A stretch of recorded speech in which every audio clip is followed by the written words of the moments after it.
புது வகையான தந்திரா மசாஜ் அப்படிங்கிற ஒரு லெவலில் ஓஷோ சொன்ன விஷயங்கள்லாம் ஆரம்ப நல்ல விஷயங்களை வைத்து மட்டுமே கொண்டு போயிட்டாங்க.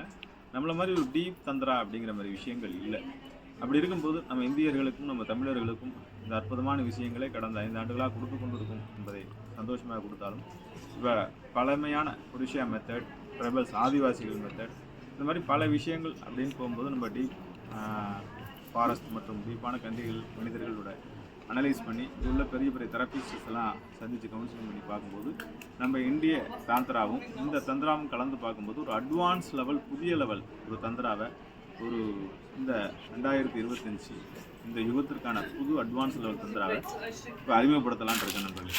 இது உங்களுடைய இதோட அல்டிமேட் கோல் என்ன அப்படின்னு கேட்டிங்கன்னா, ஒவ்வொருவரும் பேரின்பத்தை அனுபவிக்க வேண்டும், ஒவ்வொருவரும் கடவுள் தன்மையை அனுபவிக்க வேண்டும். ஒவ்வொரு தம்பதியினரும் இப்போ ஒரு சில நண்பர்கள்ட்டெல்லாம் கவுன்சிலிங் பண்ணும்போது 40-45 வயசு வரலுமே உண்மையான ஆர்கசத்தை பார்க்கவில்லை.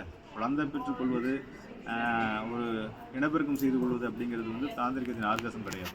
அது மனித இயல்பான சாதாரண ஒவ்வொரு மிருகங்கள்லேருந்து மனிதர்கள் சாதாரணமாக நடக்கக்கூடிய விஷயங்கள்.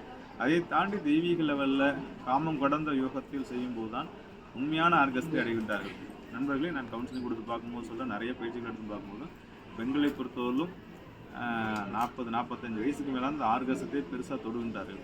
ஆண்கள் அடைகின்றார்கள் என்று பார்த்தா ஆண்கள் சுத்தமாக அடைவதே இல்லை. இந்த நிலையை தான் இப்போ இந்தியன் லெவல்லையும் யூரோப் லெவல்லையும் கலந்து ஒரு புது வகையான தாந்திரிகத்தை, அட்வான்ஸ் தாந்திரிக யோகத்தில் நம்ம கொடுக்கலான்னு முயற்சி பண்ணிக்கிட்டு இருக்கேன் நண்பர்களே. ஆகவே இதை பார்த்து கொண்டு இருக்கும் நண்பர்கள், இன்னும் நிறைய அருமையான விஷயங்களை நம்ம சீக்ரெட் குரூப்பில் தான் பேச முடியுது, யூடியூப்பில் பேச முடியல. இருந்தாலும் இனிமேல் நிறைய விஷயங்களை பேசலாம்ங்கிற ஒரு விஷயத்துக்கு வந்திருக்கேன்.